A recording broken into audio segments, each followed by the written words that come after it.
I think so. All right, everybody, what's going on? Welcome to the live well here at Fish North Georgia this Tuesday night. We are so glad you guys could join us. Got an absolutely fantastic show, and I got a mouthful of beef jerky. What? What are you doing already? It's mirrored. It's mirrored. Oh, I am. We're opposite for some reason. Well, there you go. Opposite day. Opposite day. So, anyway, guys, hey, listen, we got Kevin Underwood with Lipsticker Fishing in the house. We're going to be talking about the herring spawn, shad spawn. We can get into the bluegill spawn. Whatever it is, it's going to help you guys catch more fish. And if you watched the show before, Kevin's one of the better guests that we have on here. Plus, he's a sponsor and a boss, so we got to be on our best behavior tonight like that. So, I'll get to the comment section here. Let's go ahead and take care of business and all our fine sponsors. We always start off with Sonar Pros, the official sonar installer of the live well, 770-530-4505. Guys, this is where the pros take their boats. If you want your electronics to be top-notchly, is that a word? Top-notchly? Close enough. Close enough? For Governor, if you want it installed right, take it to Trent and the guys over there off Highway 369, 770-530-4505. And then again, put the camera on my man too for a second right here. Take a look at this mug right here. There you go. Now we can pull up his logo. Rough-looking mug right there. That is a mug. That's a good-looking fella. Lipsticker Fishing, Kevin Underwood, 678-459-8419. Kevin at lipstickerfishing.com, and check out his Patreon, patreon.com/lipstickerfishing, so that you can go on the water live with this man and see what works or what's not working. But you can't hide it when it's live, can you? It is what it is, right? No, it don't always go the way it's planned either. So whatever happens, happens. There ain't no editing. So that's the way it should be, like that. So, because that's real life. So, yeah, Alex loves it. Yeah, you gonna fanboy? I get in trouble for watching it at work. You got in trouble for watching it at work? I think the last live that I did, I think I lost like a giant largemouth under the dock, and it was the only bite that I had. That's all right though. Hey, big old largemouth. Hey, it works. Now we got the best rod sleeve on the market right there. Evolve Fishing. Kevin just actually bought some more for you before we came on air right there. You cannot get a better rod sleeve. You can check them out at evolvefishing.com or here at Fish North Georgia. Or did you buy me out? Do I have any left? I got to get another. I have one left. All right, I got to get another order in. So, guys, again, it floats.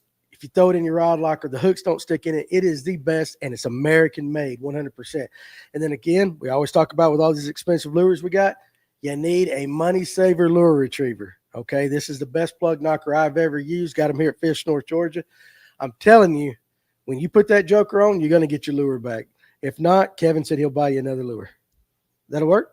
I didn't say that. But it is the best plug knocker on the market. Guys, if you're on Lake Allatoona and you want to fish with the man, the legend, Bill Payne, 706-280-2305. Hey, listen. Man has been around a long, long time. He's one of the sweetest individuals you'll ever go fishing with. Lake Allatoona, seasonal smallmouth trips, and he does electronic trips as well. You do those as well, too. Mm-hmm. You do electronic trips. I always talk about the big fish you catch. I never stop to think about you do electronics. Yeah, we do some of that. You do some of that stuff right there. So, but guys, if you're on Lake Allatoona, Bill's the man to go with, 706-280-2305. And an up-and-comer here on Lake Lanier, Brooks Anderson, with Brooks Anderson Fishing. Check him out on YouTube at the same name, Brooks Anderson Fishing, or go to his website, brooksandersonfishing.com. He really loves to cater his business to the younger angler, the high schooler, the college, to try to get their career trajectory on the right path. Spotted bass on Lake Lanier, where they're at, why they're there, and how to catch them. So we appreciate Brooks Anderson. And then we got our buddies at Fishers of Hope. Their mission, glorify God, be servants of his word, to bring those in need to peace and hope that only he can bring. This ministry, those bass tournaments for those in need. Check them out on Facebook. If you have some ideas or want to get involved with them, you can email them at fishersofhopeministry@gmail.com. Great organization. You need to be a part of it. Now, for those of you that have a business and you really want to get it put in front of the best people out there, which is our fans, you see that right there. Advertise here. If you got a business, it doesn't have to be fishing or whatever, and you want to partner with a live well and get your business out there, you can hit me at danny@fngo.com. And I'll tell you one thing about the people that watch this show, they are loyal, and we don't put just any company out there. All the companies that come with us, I'm not saying we vetted them, but we vetted them. How about that? But if you got a company, especially in the North Georgia area, that you want to get exposed to, and the great thing about it is on YouTube, once it's out there, as long as FNGO exists, it's there forever. So hit me up, danny@fngo.com, and be part of the Live Well family, and let's help you grow your business. So right there. So anyway, got Alex back there at the board. And Mr. Turner. Huh? Oh, good Lord. I did. I skipped Mr. Mr. Turner. Turner. Brock is going to whip me. I still got that tire Right, in the back right. of my truck we talked about like a month ago. Brock's a great Did you guy. bring it? Yeah, it's still in the back of my truck. Well, let's get it for you leave. All right. So, yes. Yes. I got excited tonight because Kevin's here and I want to get talking. But I never want to forget my guys at Turner Tire, Jasper, Georgia, 706 235. Is it 235? 335. 706 235. That's right. 3339. 253. You guys are reading the 333. mirror. You know why? Because it's mirrored and I can't read it like I normally do. I don't Alex, know why. I'll help you. You going to flip that for me? So, Brock, if you're Because watching. I don't know what I'm doing. So, Brock, if you're, I don't know how to flip it, but Brock, if you're watching, I'm sorry. Love you, Brock. I do. You know what, though? I like Brock. He's a good dude. Hell of a man. Yes. Hell of a man. All these guys on here, Mr. Bill. There we go. You Great got it guy. fixed. Brooks. Bill Brooks is. Great And, guy. and you know what I like about, this is what I like about Kevin. Good dudes. Kevin supports other guys in the industry that do the same thing that he does, or in similar things, and there's no drama or animosity.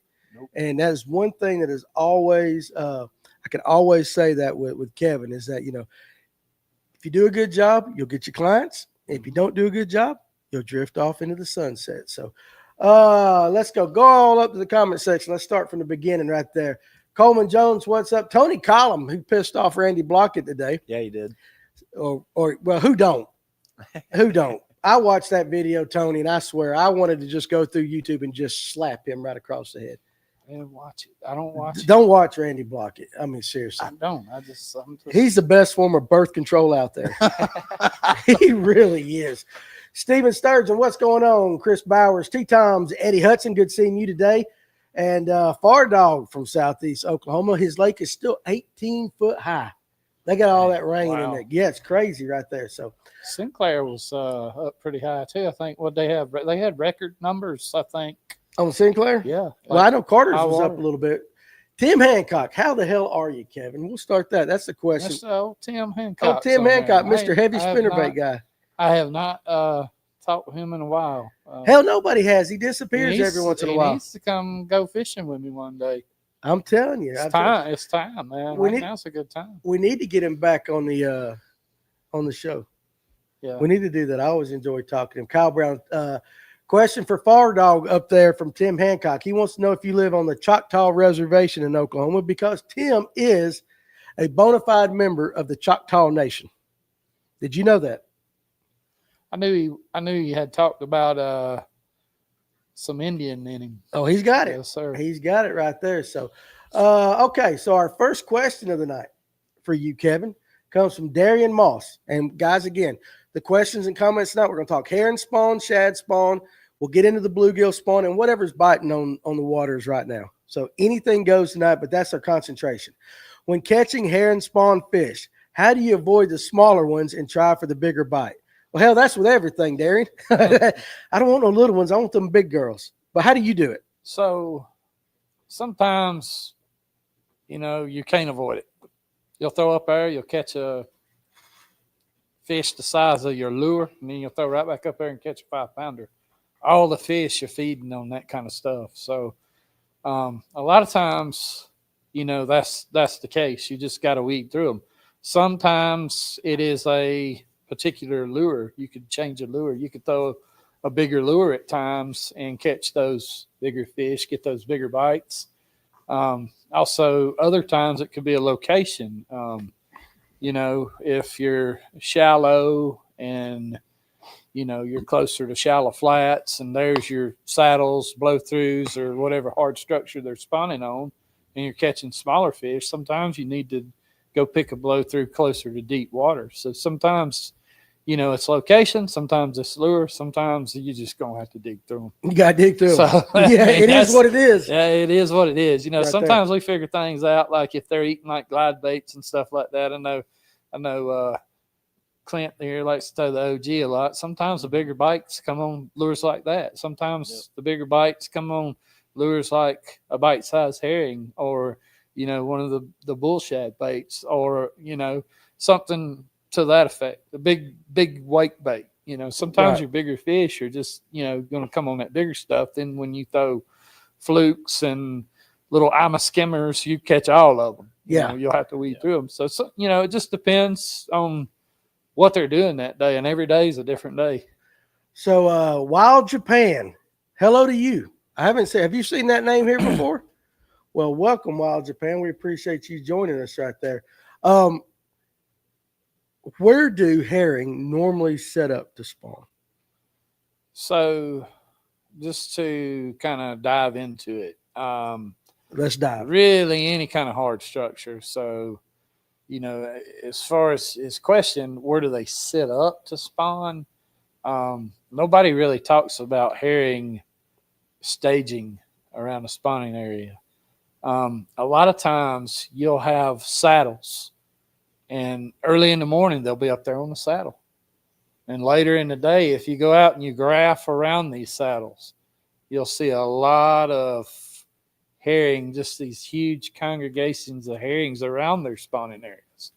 Then the next morning, or let's say the wind picks up, wind starts blowing across the saddle, then the herring will move up there and get on that stuff, start spawning again. Sometimes throughout the day, sometimes, it's a morning deal.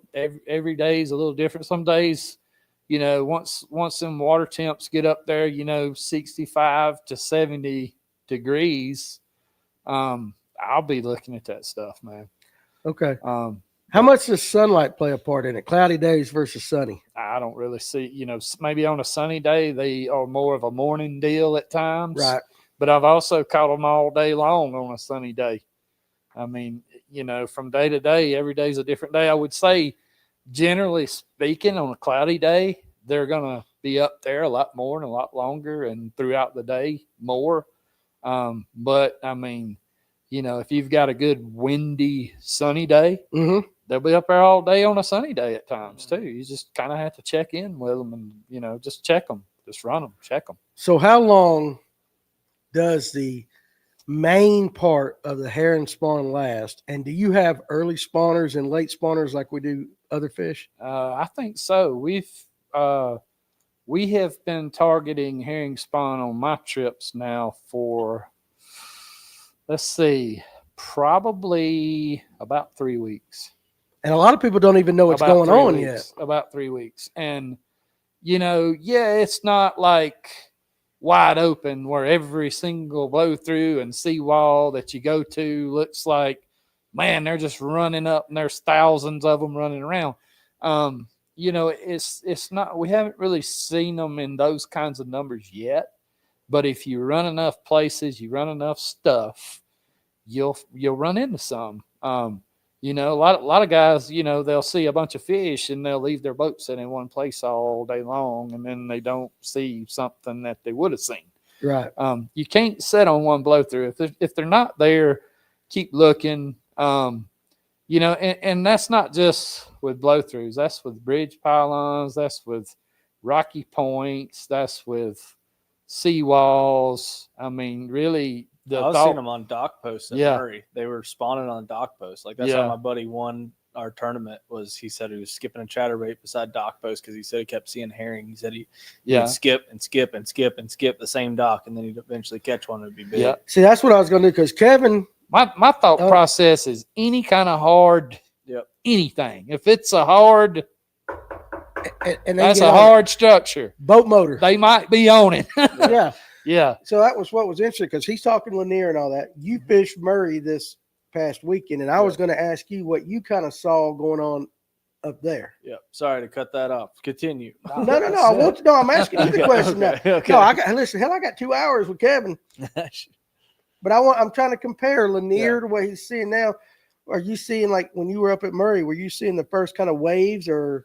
So it was definitely early herring spawn stuff going on at Murray. So I drove up there late Thursday night and then went out Friday to practice for our tournament. And it was like first thing in the morning, I picked out a bunch of different spots in the lake. I haven't fished Murray since I was in college. Only time I've ever fished it. And we came in fourth place in a college tournament. I had 3 fish on a buzzbait, and that for like 14 pounds. Oh, damn buzzbait. Yeah. And we came in fourth place in a college tournament. So had no idea. And that was in September. So brand new to the lake. And I was like, okay, well, it's a big place, but it's got herring in it. I could fish it. Similar style was kind of the goal. So went on maps all week and was looking at different flat spots. So I was looking for those areas that are flatter, longer, have hard structure, have that rock, have clay nearby, or some other structure, something like that. So that's kind of what I was looking for.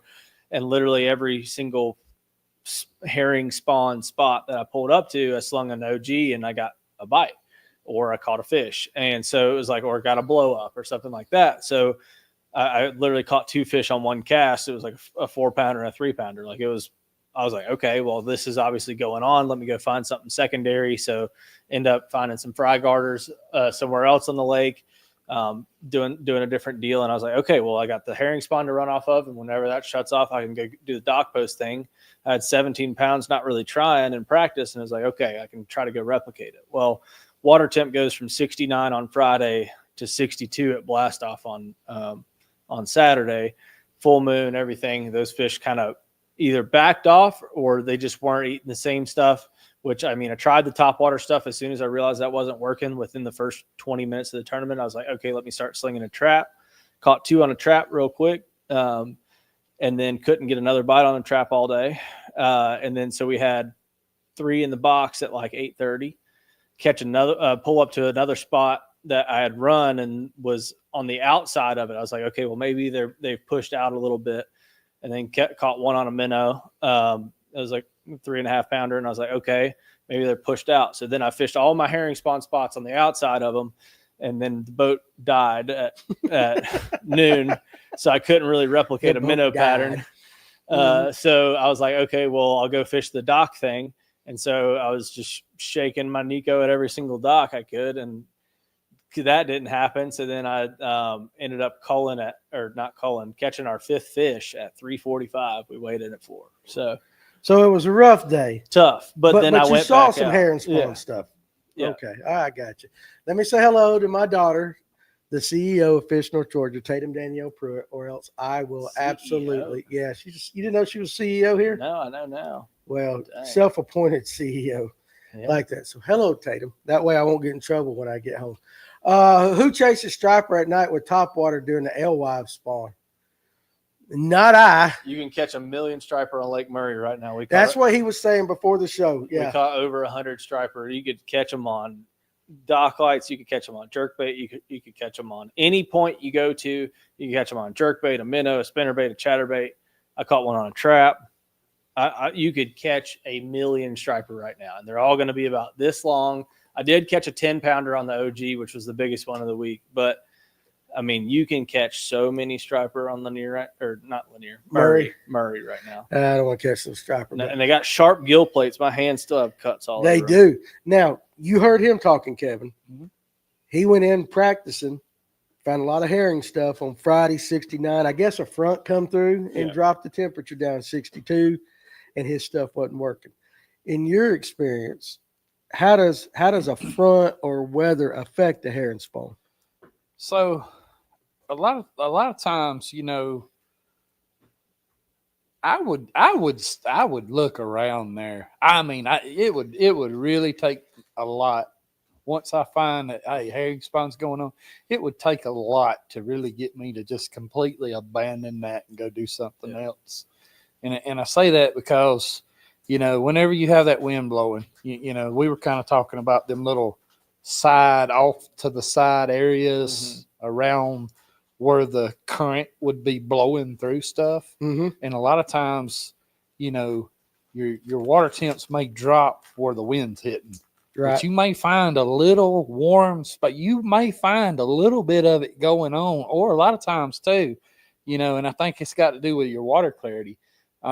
But I think your herring, you know, on those colder days, sometimes will spawn a little bit deeper at times too. So they're not right up on the bank. So they're not like up there in 1 foot of water. You know, I mean, sometimes you throw up there, you're like, dadgum, they're up there spawning in like the dirt. And then you come out and then, you know, and you can see them on scope too a lot of times when, you know, if there's not pollen completely blowing out, you see your has been here lately. Good Lord. But a lot of times you can see them, you know, and sometimes you see them really, really shallow. And then a lot of times on a cooler day, you'll see them, they're down there like 15 foot deep. And you see them like just scattering and flurrying around on the bottom, and then you get in there and you throw a spinnerbait or you throw a glide or you throw something in there, and then you've got these little herring coming back to the boat. Even on a cooler day, you'll have that a lot of times. That's interesting, there. If like he was talking about the topwater things, like they were hitting top waters, they were doing that stuff. I would have slowed down and fished something like what we were talking about earlier when I asked you, did you try a wake bait or something like that? A lot of times you go to slow crawling something, just give them a little bit more time to get to it.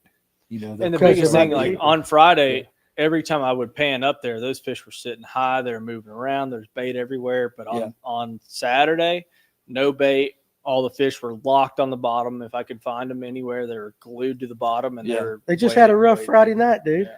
They just had a rough Friday night in South Carolina. We had that today on Lanier. As a matter of fact, we were out this morning for a few hours. We went out, and I'm like, man, we're gonna kill them on this stuff. We probably throw top waters at them. We throw these bite sizes at them, and we caught some fish on bite size. And talking about bite size herring, yes, from Stuckelberg, from Southern Hook. Southern Hook. Yep. And it really wasn't what I thought it was going to be. I was like, man, these fish here, the water's going to be a lot warmer than it was at Burton yesterday.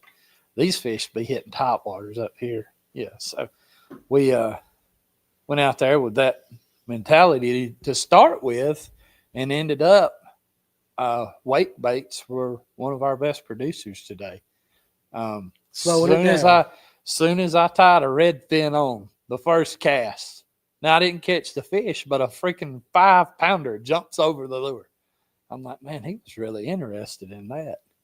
And I mean, we had already done tied everything on, tied poppers on, tied pencil poppers on, tried to make them think that they were schooling up there, and they just wasn't doing it. But when we slowed that bait down and brought it over them real slow, we started catching some fish doing that. And of course, we were already, slow, winding the bite size. That thing's just barely coming through the water. And that was how we caught them today on Lanier. Yeah, you had to make that adjustment. Yeah. You know what's interesting? You remember Will Harkins when he fished that NPFL up here?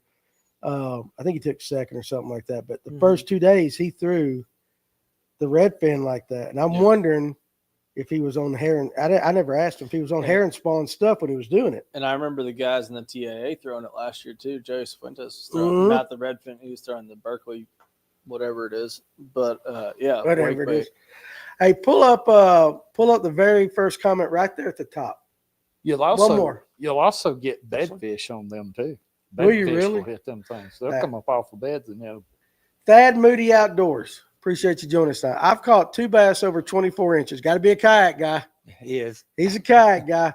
On a 3/8 underspin with a Tactical Fishing Company MRE. Every big fish this year has been on a 2.8 swim bait or MRE on a small underspin in these thread fin shad lakes, which if you got a thread fin, and we're talking herring now, we'll get into the thread fin here in a little bit. Fish thread fin spawn in the BFL at Oconee.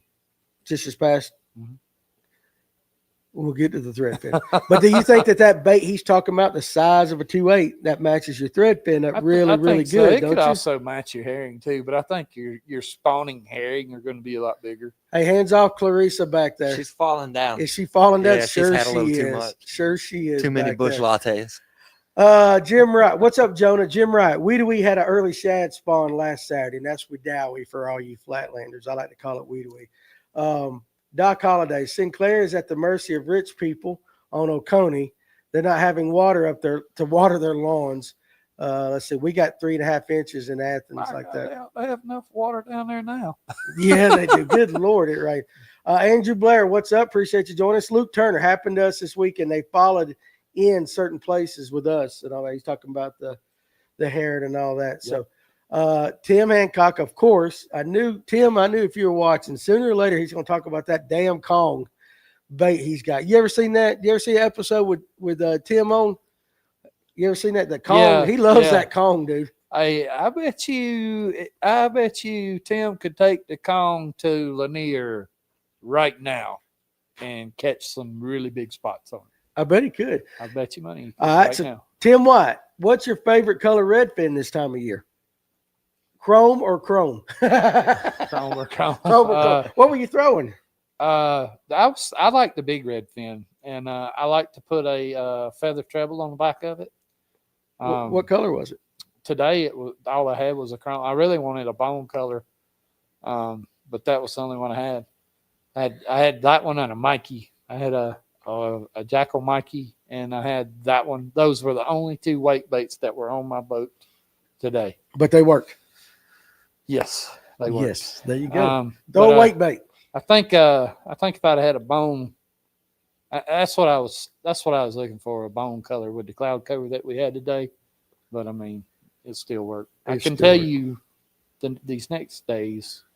Yeah, we're gonna put some stuff on the boat this afternoon tonight. Oh, for tomorrow or for the next. Yes. Okay, I got what you. Yes. Basically, you're gonna get set up. Is what you're saying. Yeah, we're gonna right there. change a few things out. I got you. Nathan Owens. I've been tearing up spots on Lake Hartwell from the bank. Hey, they ought to be up shallow, my man. They ought to be. David Weaver. Sunday we caught 15 with a 425 largemouth and a 3/8 spot, all on topwater. Spook, boyo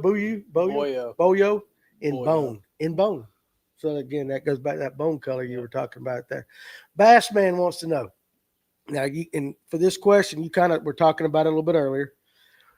Is the shad spawn only the first hour of daylight? Now, let's compare, and you can say that for herring and or shad, your thread fin, your spot tails, and all that. Is that really when they're doing the dirty?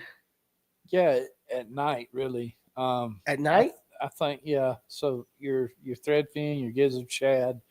I forgot gizzards. Once it gets dark, that's when they get up there and get doing their deal. And what we see is normally on threadfin and gizzard shad, we see like the remnants of it, or maybe an hour or two of it, depending low light conditions, cloud cover, that kind of stuff. Sunny days, it'll end a lot quicker. Some days, if you got a little wind, it'll carry a little longer. Them slicked off calm days though, you got like small window of opportunity first thing in the morning with threadfin. And herring tend to, from what I've seen over the years, herring tend to go a little longer and a little more random throughout the day at times. Like if they're out sitting around a blow through sometimes and the wind picks up, they'll move back up there and get to going again. If the wind picks up. Yeah, I mean, all it's got to do is the wind changes directions or picks up, there they go up there. Okay. Threadfin, once they're done in the morning, when they shut off, they're generally shut off. But I will say this: when you have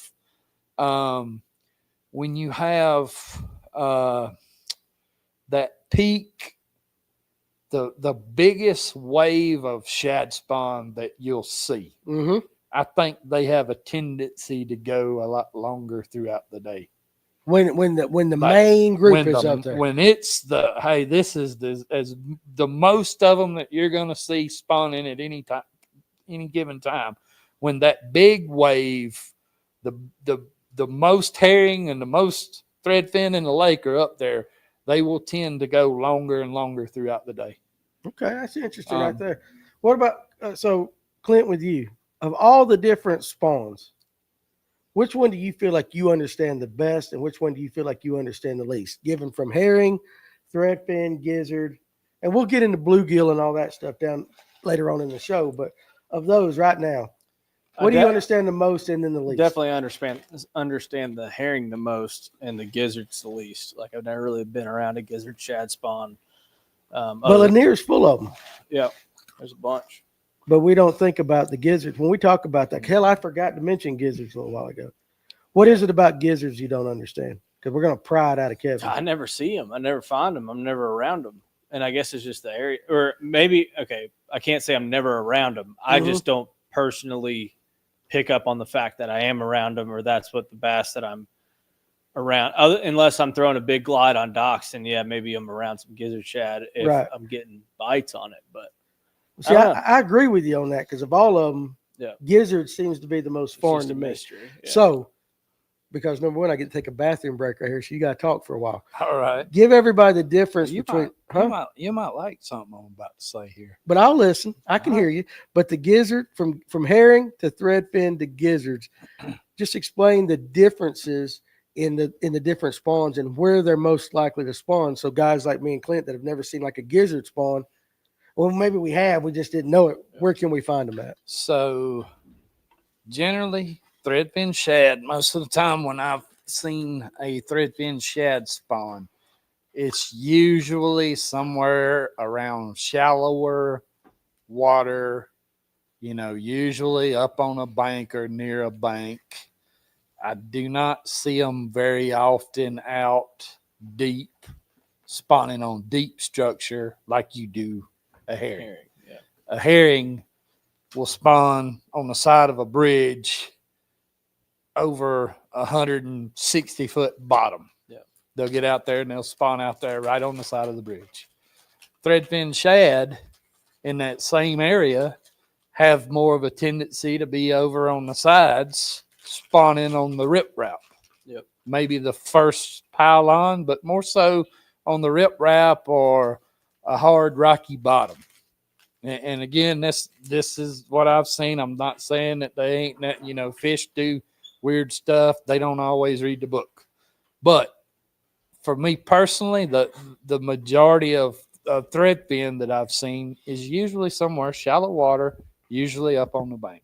Okay. Herring, really random and really anywhere.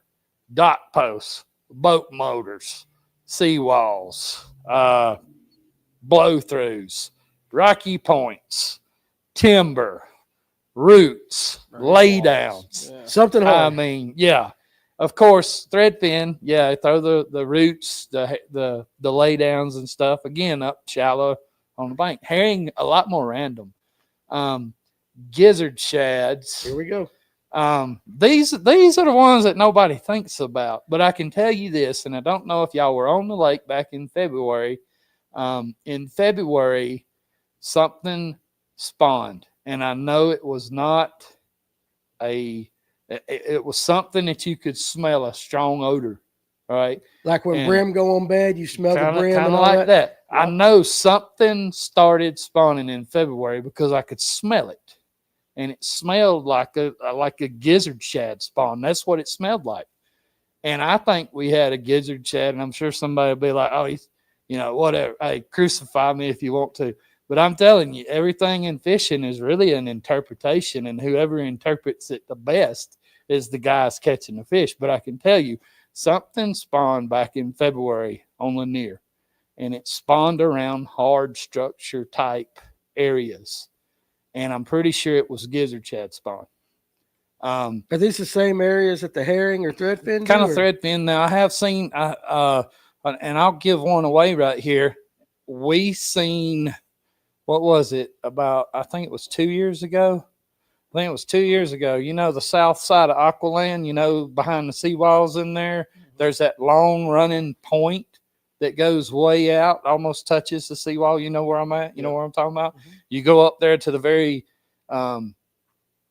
beginning of the point. Now they got like some boat docks back there, and there's like some rip-rap stuff back there. Mm-hmm. There was a huge gizzard shad spawn that happened there 2 years ago.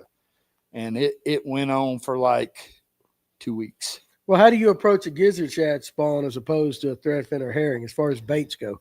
You throw them chopping style glide baits, those kinds of things. That you were teaching me earlier? Yeah. Throw that kind of stuff. He's going to teach me how to throw the glide baits and stuff.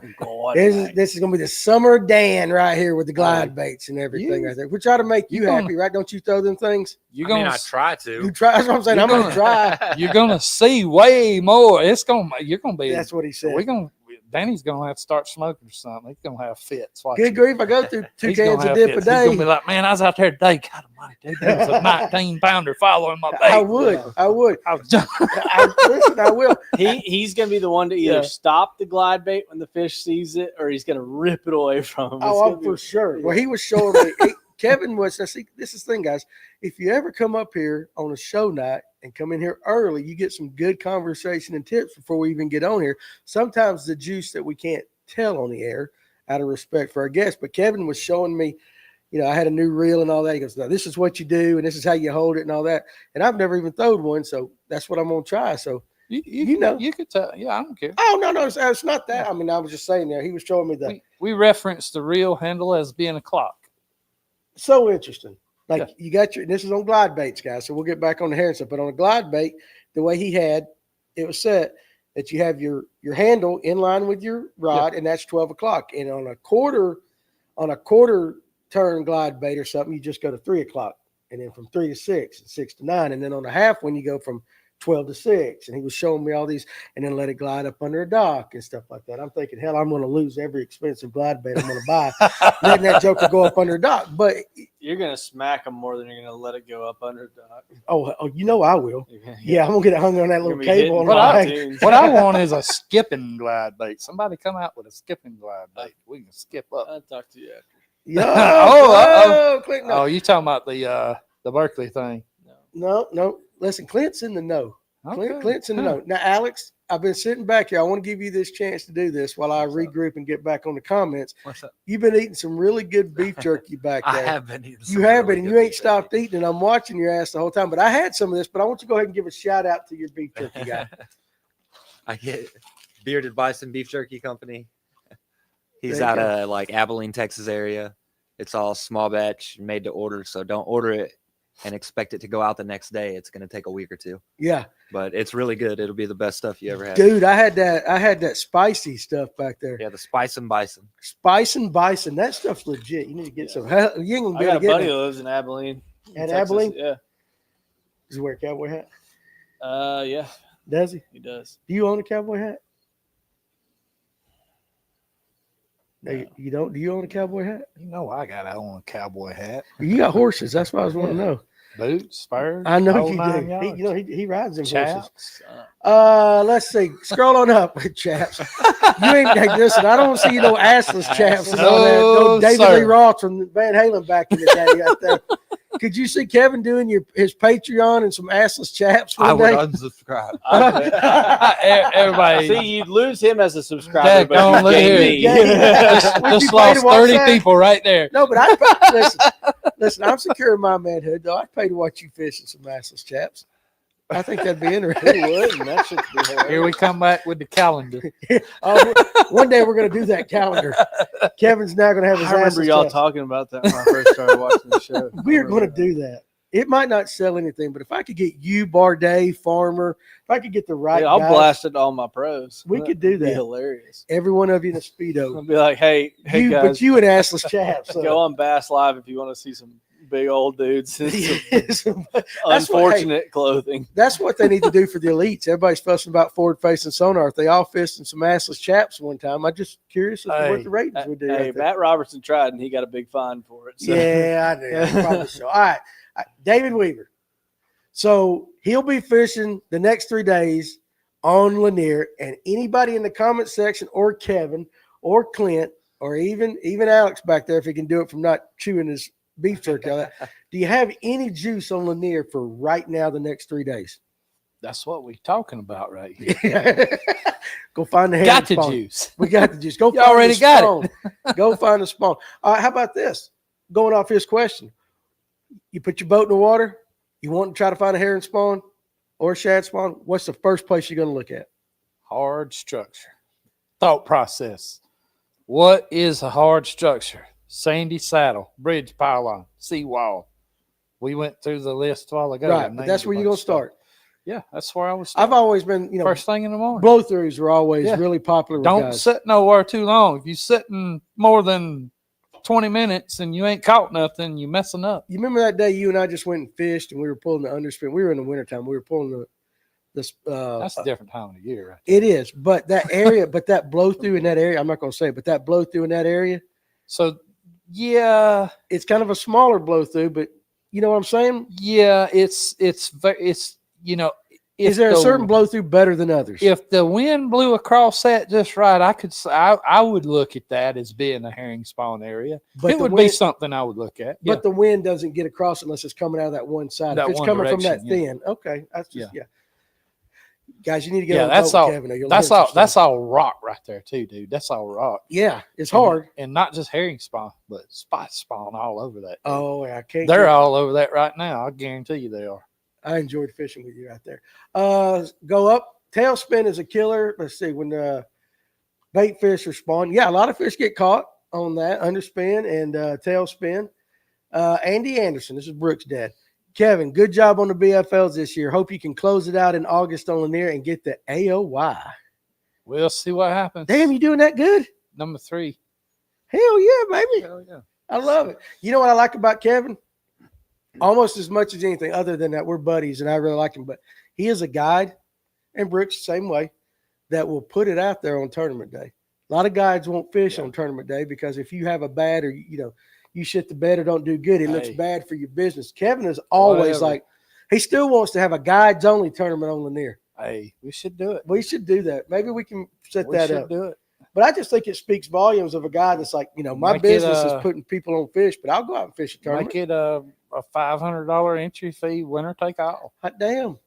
Make it You and Brooks and the Mill be the only ones that can afford it. Well, set it up. We'll do it. We'll see what we can do. It'll be right fun. I mean, it'd be a good promotional thing. I think I would be all over it. Well, see, that's the thing. I'm sure. I'm sure Brooks would. Brooks would fish it. Brooks is Emil would. Brooks is phenomenal fisherman. Got a lot of respect for him. Great Good young kid. man. Good kid. And I can't get him to marry my daughters or whatever. Andy, Andy, I've been trying to get your kid to marry one of my daughters for like the last 2 years, and I can't close the deal on his dad, Mr. Andy, he come over. He after that DFL on Lanier, he must have seen me. He was like, boy, that son's gonna look hungry over there. He brought me a Chick-fil-A sandwich. Yes. Hit the spot. Dude. Good people. The Andersons are good people. Anthony Wooten, how do you find Gizzard Shad spawn? Now, I asked you just a second ago, where would you go out and look? But let's say you're targeting gizzards specifically. Just give me one spot to start with on any lake that's got gizzards. So you have to think about a gizzard shad. I mean, hey, it really is hit or miss with any of this stuff. I mean, there's a lot of stuff that looks really, really good right now on Lanier that, man, that looks like a herring spawn place. And it may not be right now, or it may not be with the direction that the wind is blowing today. It is something that you have to really, spend a lot of time looking and not sitting nowhere. One thing you can do, and gizzards and threadfin, they'll kind of use the same kind of places. They'll kind of spawn on the same kind of stuff. But gizzard shads, how like our threadfin will be out there 90 foot deep and on the bottom in the wintertime. Just, God, that's the only way they can make it through the winter. Right. Gizzard shads are a lot hardier bait fish, and they can survive through those cold water temps. And a lot of your gizzard shad will be shallow, when the water's cold. And like I said, something spawned in February, and the reason that I would say it was gizzard shad is because they were already up there in those types of places. Then when the temps hit those right numbers back in February, there you go. Makes sense. So I do think gizzard shad would probably be the first to spawn, because your threadfin will probably be a little bit deeper. Then as the water temps warm up, they start getting up there, and then they get to spawn. So I say it would go, as far as finding a gizzard shad spawn, you should have already been looking for it. You think it's over? I ain't gonna say it's all over, but I think a lot of those particular shad have probably already did their deal. Or you might be just like bass spawn. Not all bass spawn. Right. Some of them spawn really early, and then some of them will still be on up into May spawning. And, it's, I'm sure you could probably find some, but to identify it as being, well, that's a gizzard shad spawn. Or is it some threadfin, is it gizzards, or is there some threadfin mixed? That could be mixed in too, Really? I think so. Do you think the gizzards are more on the north end of the lake? I'm just going to say this. A lot of people think, when you think Lake Lanier, and differently, but a lot of people think northern end more largemouth. Gizzard are more of a largemouth. You know, Rocky Mountain is full of gizzard shad up there. So a lot of lakes that have gizzards are largemouth lake. Do you think it's all across Lanier or just? I think it's you know, a lot of you gizzards kind of stay further back in creeks. Okay. Back in pockets, back in, you know. So more shallower places. Yeah. But all over the lake. Oh yeah. Okay. Yeah. All right. That makes sense to me.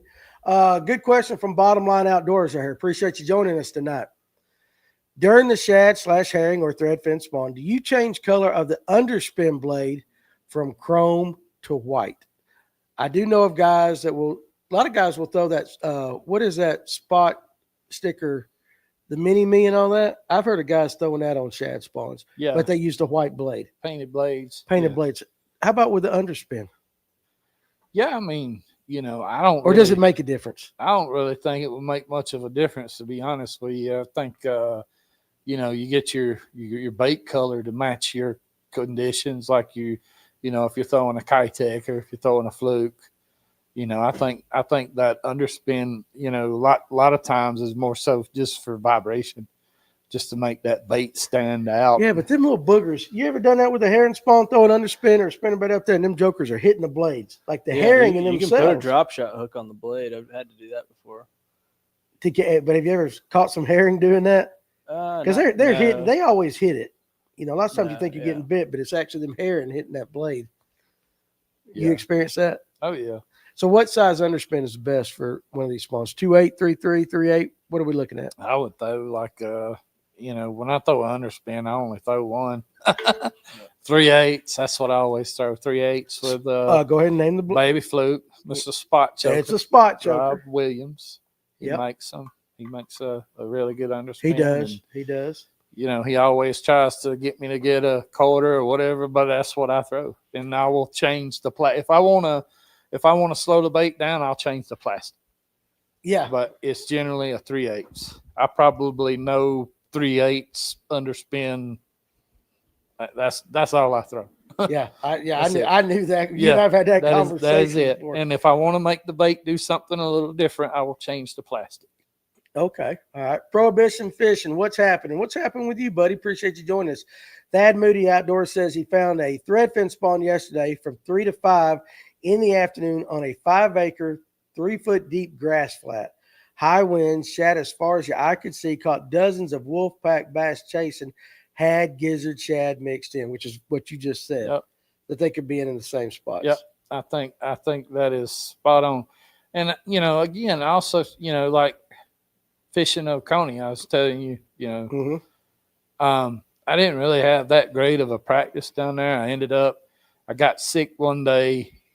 They got down there late. Then the first day I had this mindset, hey, I'm going to go way up that river and I'm going to go see what I can do with a big glide bait up there. And ended up, I was like way the heck up the Appalachia. Took me like 3.5 hours to get up there because of the way that you have to go through. I hadn't never really been up that side on the Appalachia. I'd always went up the Oconee side. So I always have had in my mind, you know, I want to go check out that side. So I'm going through there. Boom, there's a tree. Boom, there's another tree. Yeah. Boom, I'm bumping through trees. So, I mean, I'm not running this stuff like 70 mile an hour up there. I'm being very careful. Right. Making sure I put a trail on my graph where if I decided I'm going to run that and go up there, I had a trail that I could run safely to get up there. But I get up there. I spent half the day to do this, and I get up there, and I'm throwing that thing around some beautiful stuff. I did not even see the first fish. Look at anything up there. Flipped the jig around up there, around a bunch of trees and stuff in the river. Did not see nothing. So I pretty much wasted my whole day, and then the next day I got sick. So I was like, you know, me and Rick had talked. He's like, you own them down there? And I said, I can catch about 10 pounds. And I weighed in 10 pounds, 11 ounces in the tournament. Hey, you know, that's what I said. Yeah, I said, I knew, you know, but I mean, there wasn't like a lot of heat. Like you didn't see 20, 20, 20, 20. You seen, like, I think a fella had 18 something. McConnell did really well there. He had like 16 and some change, and then I think there was 16, and then from there it just kind of tapered down. Right. And I think I was 30th, round 30. So I kind of finished front of the middle, I guess you could say. Right. How many boats? I 60, think there 70? was there was more. I think there was close to 90, 80 to 90. I think.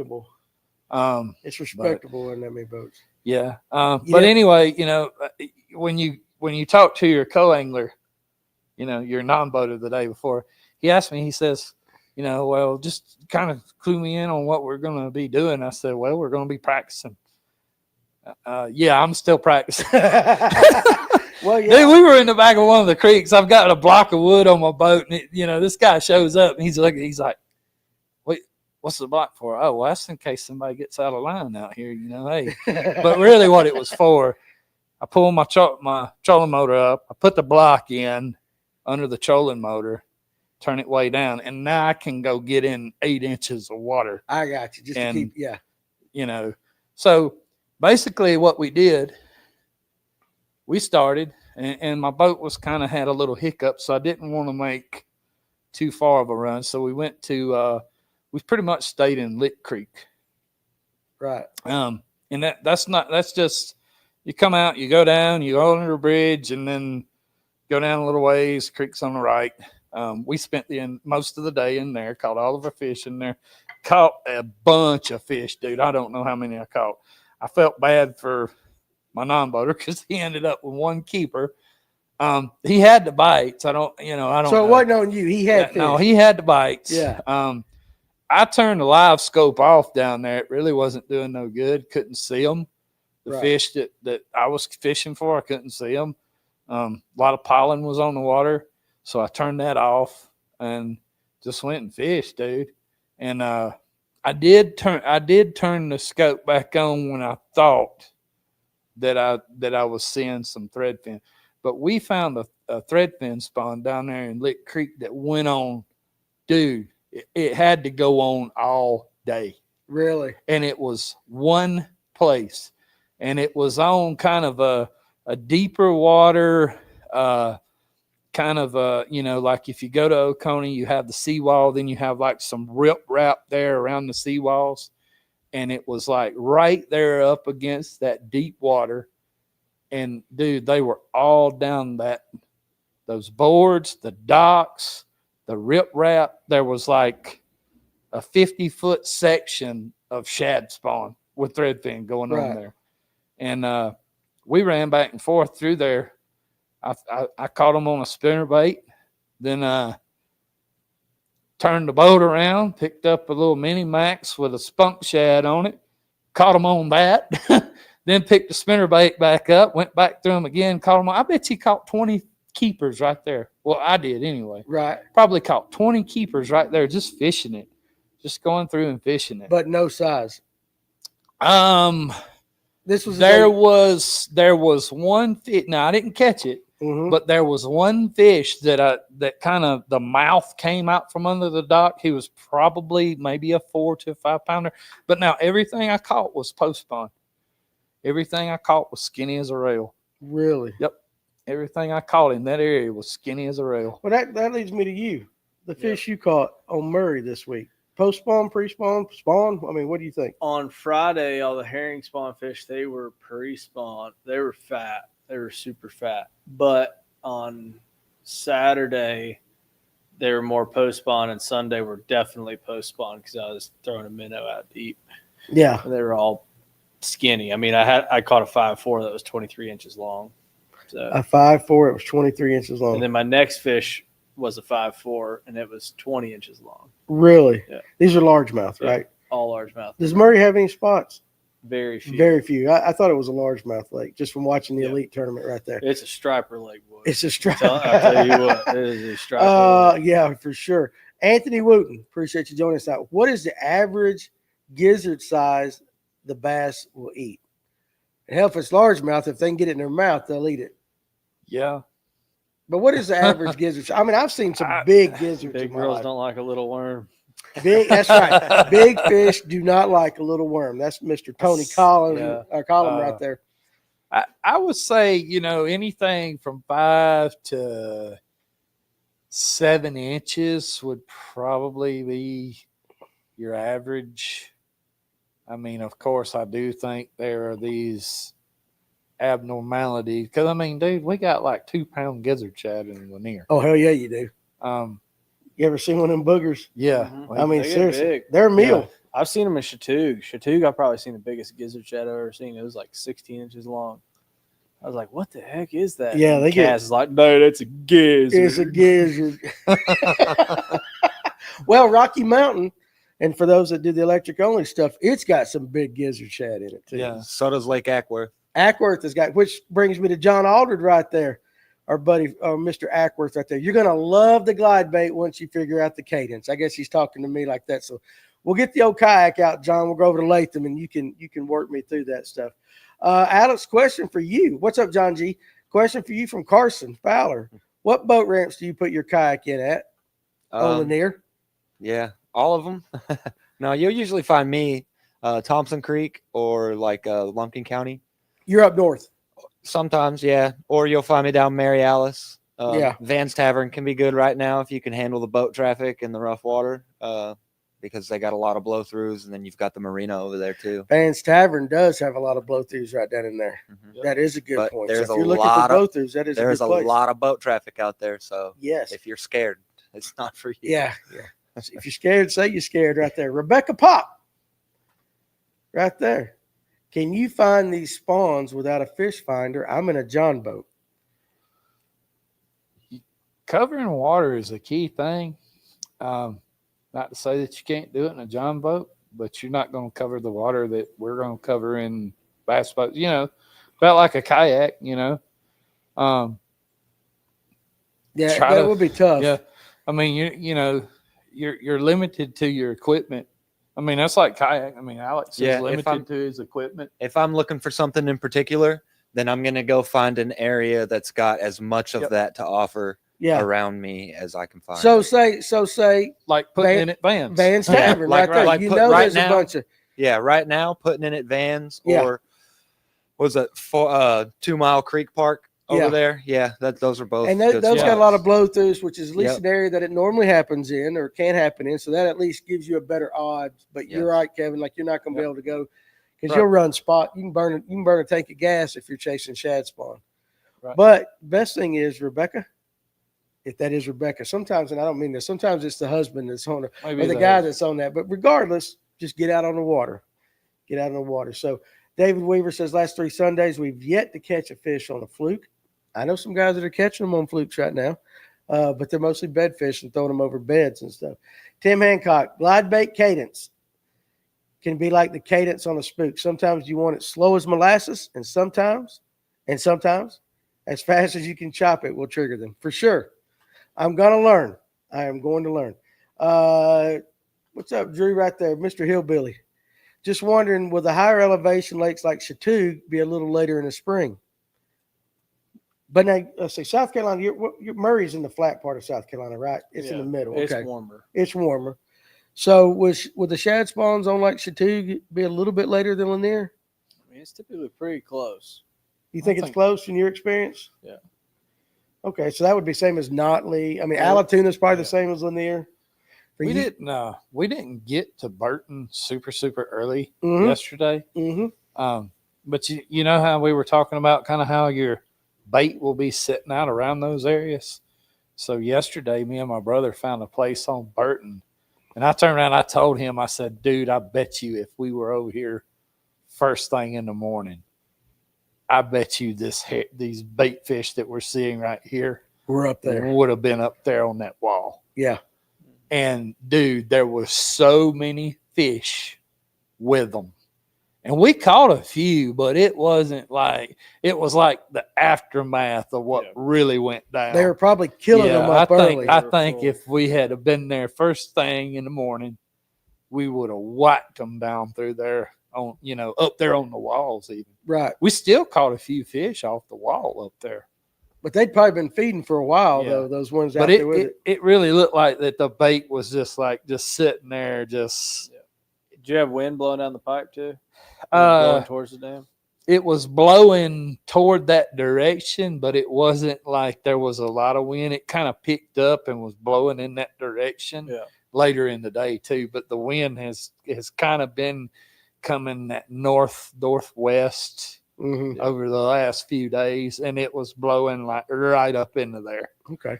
Let's get Tim Wyatt's question, and then we'll go to the question of the night right there. Hard structure. Are you looking for more main lake areas or more towards the secondary / back half of creek arms? Was hard structure? Yeah, the hard structure that you're looking for these spawns, more main lake or more towards the secondary or back half of the creeks? Both. I think the clear water will be more of a herring deal. The dirtier water will be more of a threadfin gizzard shad deal. But kind of both.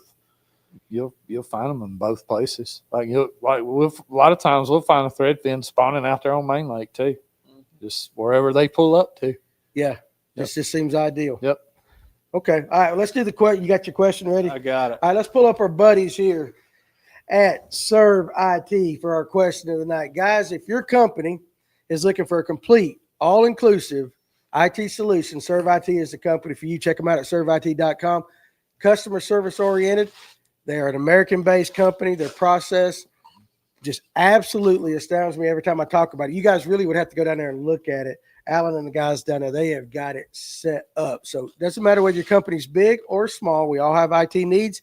Check out serveit.com and see if they are the right fit for your company. And if you're looking for a career change, hey, you don't necessarily have to be trained in IT, but if you got the right attitude and you got customer service skills and you are a problem solver, they might be looking for you, and they'll train you right there. So go to serveit.com, check out their careers on their website, and we appreciate that. So, all right. Now, guys that have questions, Alex is going to have to scroll down to get the answers. So, listen, you're going to have to throw them back out to us after this. So, what you're going to win tonight is here. We got the Jackall Drift Fry. Jackall. We got a Jackall from McDonald's. I didn't name the company. But this is I got to take my glasses off. This is the Prism Shad 5.2 Drift Fry Mellow. And the rest of the package is all in Japanese, so I can't read that crap. So anyway, how many answers? 3. Again, we say it every time. Don't put just one answer in the comment section. All got to be within the same comment. All in the same comment. And if you put 2, you might just be helping somebody win this prize from underneath you. But again, guys, if we missed your question, go ahead, get ready to type it in again after the question of the night. So, Clint, go ahead. All right, let's rock and roll. So, there is some records broken this past weekend. All right, so the question of the night is, what was the margin of victory for Kyle Welcher in the Pascatank River event? And I need pounds and ounces. I don't need no decimal points. Pounds, you'd say 11-6, 11 pounds, 6 ounces, or something like that. So what was the margin of victory over second place? What was his biggest fish that he weighed in? And what was his biggest bag of the tournament? So what was his margin of victory at the Kyle Welcher at the Pascatank River over second place? What was his biggest fish weighed in? And what was his biggest bag weighed in for that tournament? Right. So that T-Toms, I love you. T-Toms ain't listening. Listen, you're a hell of a viewer. You're here every daggum. You're here. But what you did was you jumped the gun. You thought, hey, boom, boom, boom. You hit that button too quick. And on Jeopardy, you would have lost. You got to have, there's 3 answers. It's a craft master. 3 answers, baby. 3 answers. So if you want these Jackall drift fries, okay, well, Eric Burke at least got the format right. So you look at Eric Buck. He didn't get because he said 10.4. Oh, well, at least he had 3 answers. Yeah. So again, 3 answers. You guys keep going, and while you guys are watching, Moss has a decimal in there. No decimals, boys. Look at T-Toms like that. So listen, you guys keep going. I'm gonna talk to Kevin and Alex and Clint will watch the comment section, and let's see if we can give away these Jackall drift fries right there. All right. So back to you while they're watching, because at the rate it's going, this might take a hot minute. Matthew Smith. Damn, dude. Come on. Carson Fowler got it. Carson Fowler is the winner tonight. Wait, Or is he? hang on. No. Oh, he's not the never mind. winner. No, okay. Hang on. Sorry. No, he's not. Okay. But Carson's close. He's close. Carson, you're close. Keep on going. Keep on adding. All right. What is the number one bait right now for you if you're coming up on a herring spawn? What are you going to start off with first? A lot of guys go to the Seville. Ask my brother. All right, so his brother, Kevin's brother, Mr. Henry's in the See background. what he tells. What did he throw? What? The minis? Is that correct? Bite size. The bite-sized minis. The bite size herring. The bite-sized herring from Southern Hook. Okay. Where'd you get minis from? Well, that's what you get for asking your brother. He's like, never mind. never mind. You know, Don't ask him. Don't ask him. So yeah, I don't know. So The bite size herring. Bite-sized herring. That's going to be my first thing. a lot of guys will go up there and they'll throw Seville style bait, something like that. So how are you working though that bite size? So, you try to figure out how to, if they're going to hit that bait, you want to figure out how fast you need to wind that bait, how slow, what your cadence is. Sometimes you burn it, kill it, burn it, kill What do you burn start off with? You start off with fast or you start off with slow? Really just depends on the weather. If it's like today, we kind of started off winding kind of slow because it was kind of a little bit of a cooler day today. Yeah. If it was a warmer day and windy, probably a little faster, man. Burn that thing a little bit. Burn a little bit. That thing a little bit. And then, again, you can kind of watch the blow-throughs. You can kind of watch, really, like you could just sit there and watch a blow-through for like a few minutes Mm-hmm. and you can tell what's going on. Right. They'll be busting, schooling, if there's a lot of busting, schooling going on, you might even throw a topwater in there sometimes. Right. But that would be the lure that I would start with. This time of year, those bigger herring that are ready to spawn, that bite size really, really matches those bigger herring I got you. that they're going to be feeding on. Have we got an answer yet? Yeah, Thad Moody got it. Who did? Thad Moody. Finally, Thad Moody there? Yep. Okay, so Thad Moody Outdoors is the winner. So his margin of victory was 45 pounds, 7 ounces. Yep. His big fish was 10 pounds, 8 ounces. Yep. And 34 was what? 34 even was his biggest bag. Was his biggest bag. So there you go. I just kept saying, yeah, and Jason Dom was right there, dude. He was close to it. Oh, yeah. He just missed out the Thad Moody right there. So Thad. I know him. I'll take him home with me. I've got some other stuff I'm going to send him. I'll just send it with it. Well, there you go. I don't need your address in. So there you go. Appreciate that. All right. So guys, again, like I said, there was a lot of questions before we went to that massacre on the question of the night. So type them again and we'll get Kevin to answer them for you. Here's one. Right here. So here's one. Tyler Garden. What is a blow through exactly? It's just a saddle. So picture your main lane. Like you got a point Picture coming out. Kevin on a horse saddle. There you go. I've seen Kevin on a horse saddle. That looks like no blow through I've ever seen. But picture a point coming out to say maybe an island or something like that. What might be an island? There's a little strip of land between them that could be when the lake's up a foot deep, 2 foot deep, and when the lake's down, it's out of water. Mhm. That's So- kind of like a blow through, right? So we talk hard structure, right? So the only reason there's a bar there, a sandbar or a clay bar or a rocky bar is because it is a hard bottomed area. Again, you think hard structure in the herring spawn or any kind of spawn, really, shad spawn, even a bass spawn, like when I was doing trips with people and, and you can still go do this right now. If we were in a pocket, a lot of times I'd take my rod tip and stick it in the bottom. Mm-hmm. And if it went crunch, crunch, crunch, let's go look for them. They're going to be in here. Right. But if it just went and just kind of gooey and mushy, Yeah.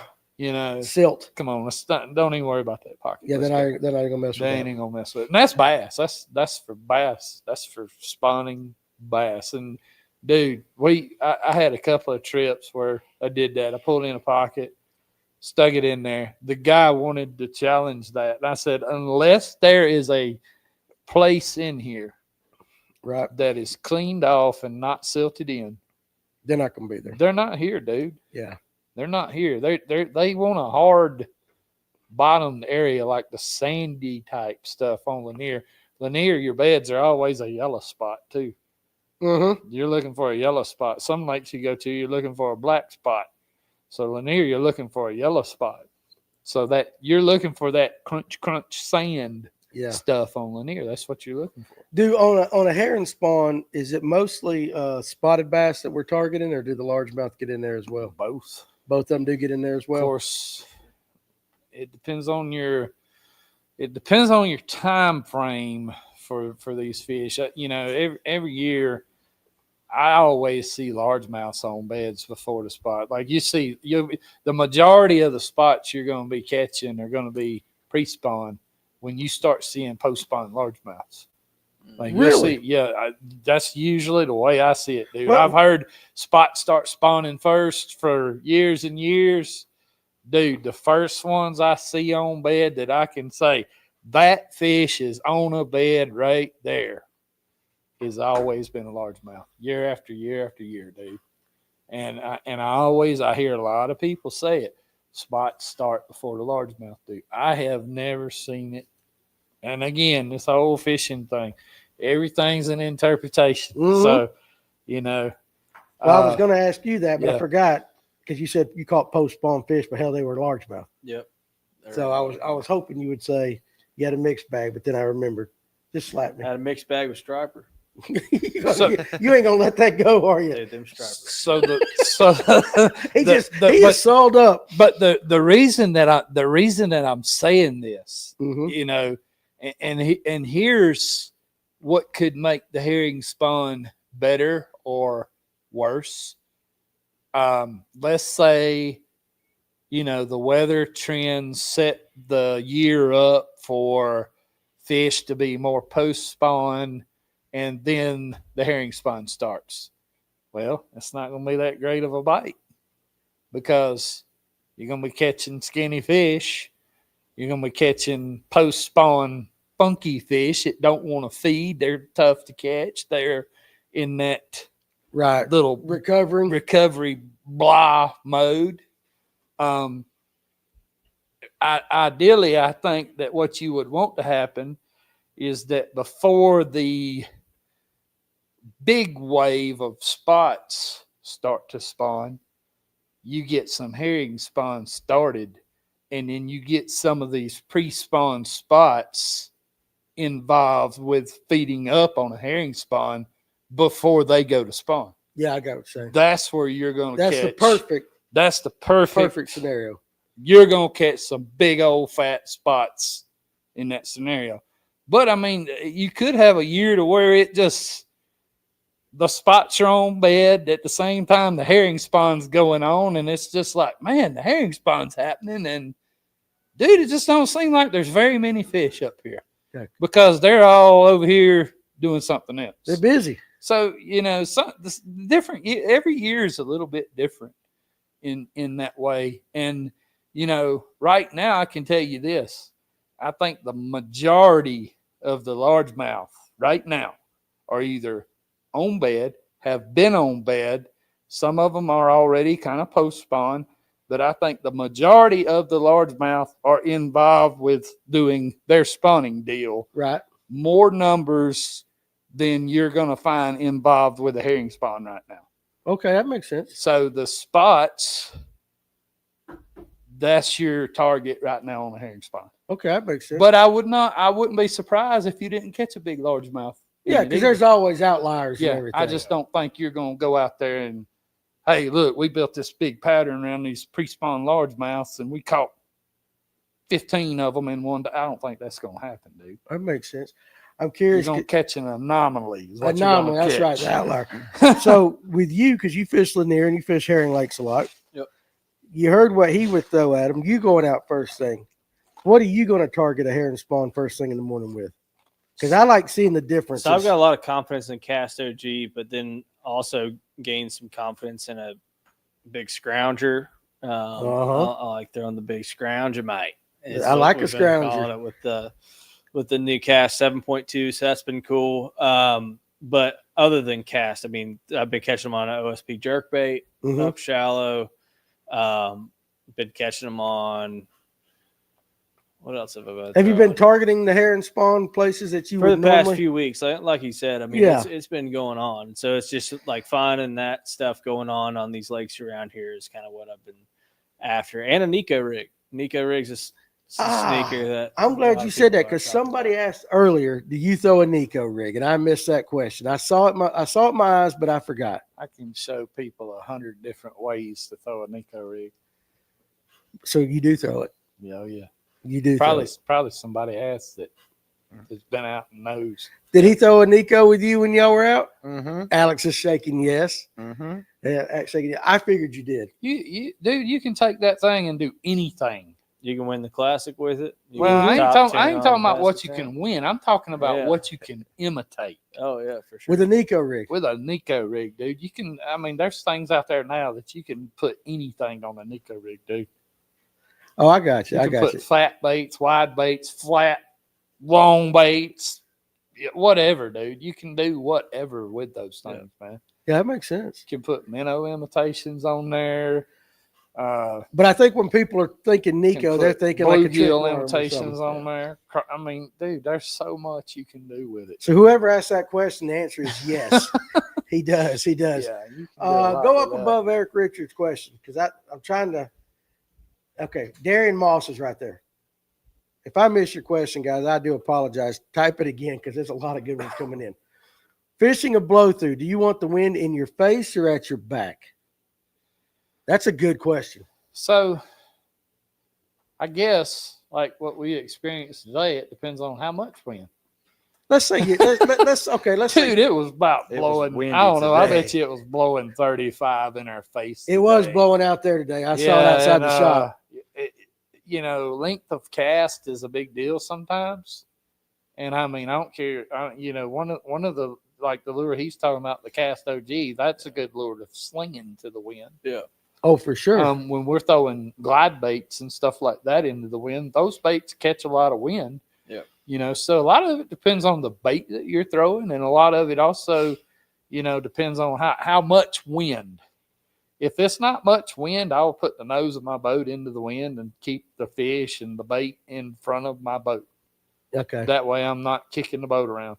And I'll try to use live scope and look around. Yeah.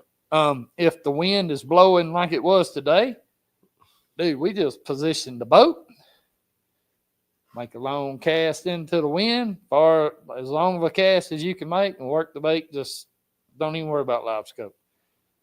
Can't see a whole lot when it's like that anyway because of the sediment, debris, and the pollen that's in the water right now. You ain't gonna see much up there anyway. You might see some stuff. I really haven't been.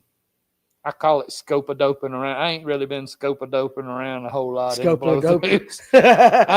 I'm using that. I'm using my baits for live scope, using them for search baits. Yeah. Okay. Yeah. KJ wants to know what's the best part of Lanier to fish. My answer is going to be wherever the hell they're biting. But for an expert like you, Kevin, you're more mid-lake, South Lake. Well, if you want to catch numbers, go to mid-lake, go up north. Let's see, I did a trip with a fella last week up in Wahoo Creek. And I would relate this to a early, and I even told that guy, I told him, I said, you need to come, if you can get out first thing in the morning, you need to come here first thing in the morning and look at this, because the amount of fish that was around this island, and it was a hard, rocky bank, had some blowdowns on it. There was all kind of bait sitting out in front of it. I would bet you $100. I might lose, but I'd bet $100 bill that if you was to go there that day, first thing in the morning, there was a shad spawn right there, thread fins. Could make sense. And dude, we whacked them on the spinnerbait there, dude.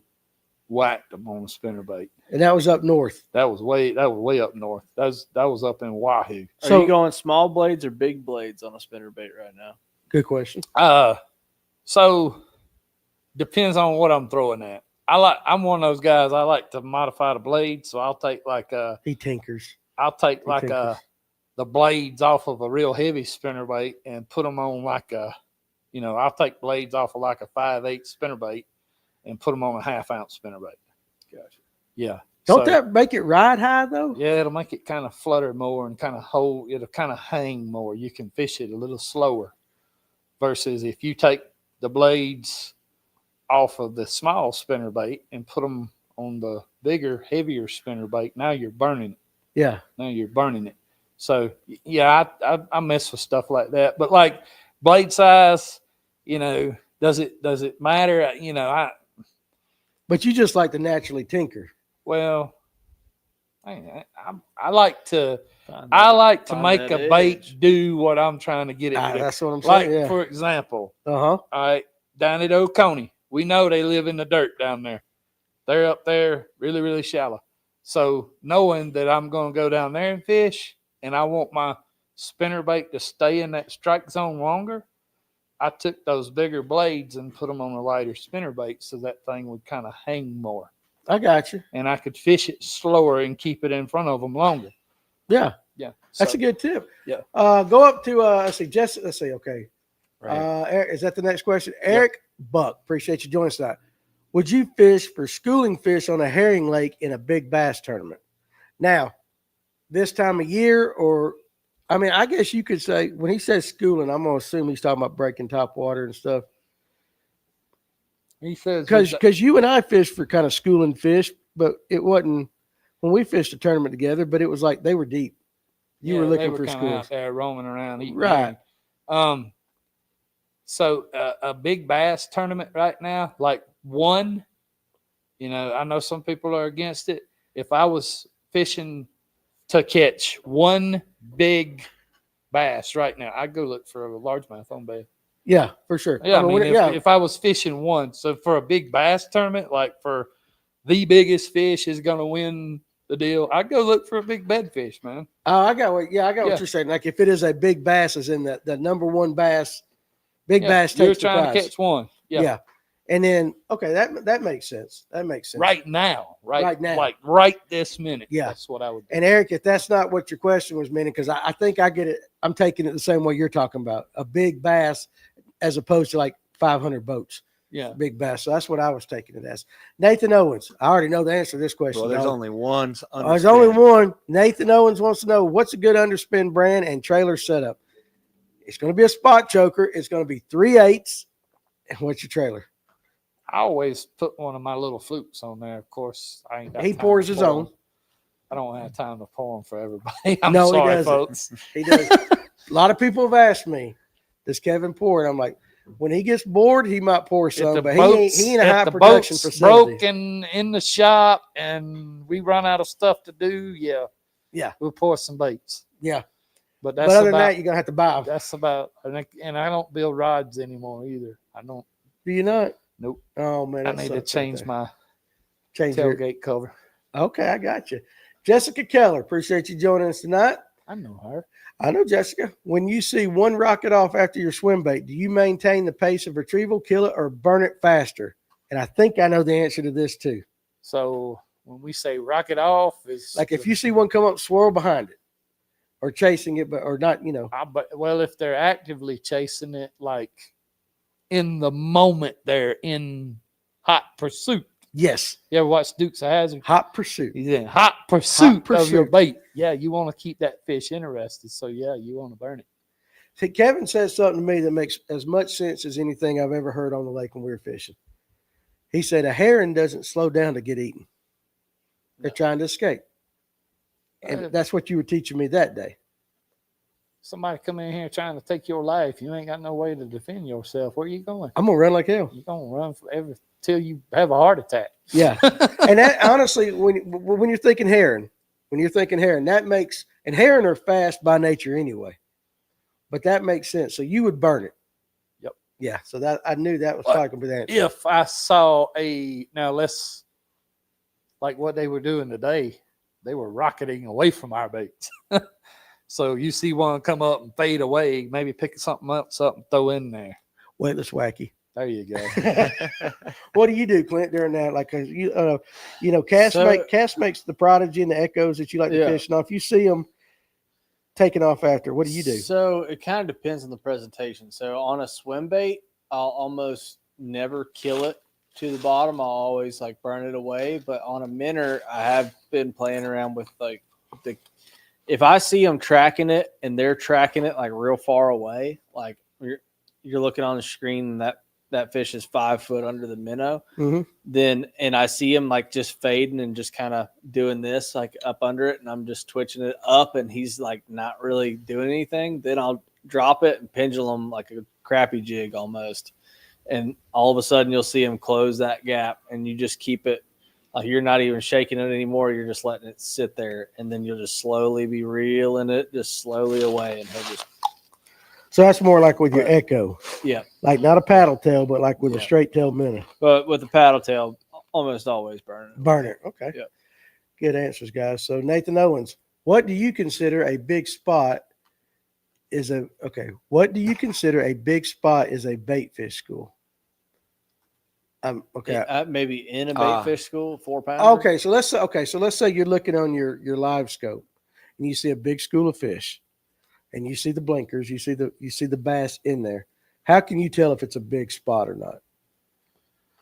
So really it depends on how far, what your dimensions are. So I guess we're talking live scope now.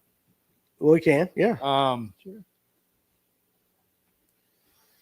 Depends on really how you got your dimensions set up on your scope screen. You know, if you're looking out, let's say you got a 10 or a 12-inch unit and you're looking out, 110, 120 foot, and you're looking at the depth being around 40, 45 feet.